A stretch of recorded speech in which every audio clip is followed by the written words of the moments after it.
Hello friends, welcome to Subha food diary. இன்றைக்கி பார்க்க போகிற ரெசிபி பார்த்திங்கன்னா சூப்பரான இறால் கிரேவி. இந்த கிரேவியை சூடான சாதம், சப்பாத்தி, தோசை இப்படி எல்லாத்துக்கூடையும் சாப்பிடலாம். இறால் கிரேவி எப்படி செய்யலான்னு பார்க்கலாம் வாங்க.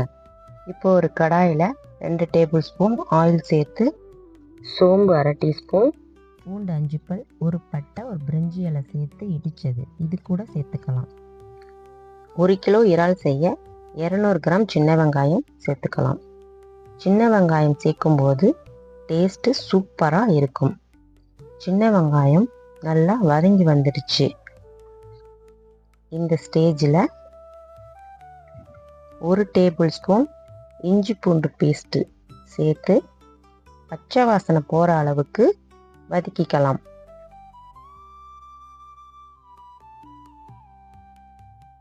2 மீடியம் சைஸ் தக்காளியை அரைச்சி இது கூட சேர்த்துக்கலாம்.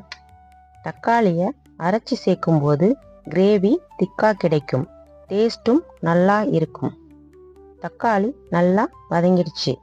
இந்த ஸ்டேஜில் மஞ்சத்தூள் 1/4 டீஸ்பூன், மிளகாய்த்தூள் 1/2 டீஸ்பூன், மல்லித்தூள் 1/2 டீஸ்பூன்,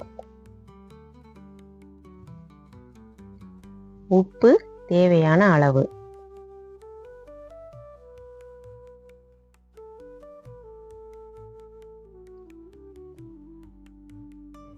எல்லா மசாலாவும் மிக்ஸ் பண்ணிக்கலாம்.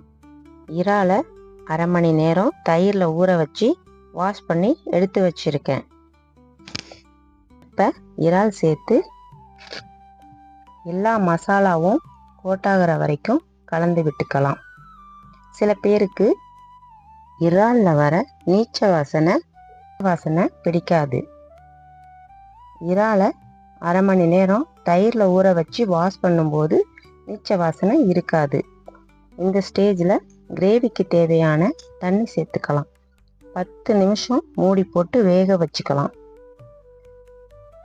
இந்த ஸ்டேஜில் ஜீரகப்பொடி 1 டீஸ்பூன், கரம் மசாலா 1 டீஸ்பூன், கரம் மசாலா இல்லைன்னா மட்டன் மசாலா கூட சேர்த்துக்கலாம். 1/2 மூடி தேங்காயில் கெட்டியான தேங்காய் பால் எடுத்து வச்சுருக்கேன். இப்போ இந்த தேங்காய் பாலை சேர்த்துக்கலாம்.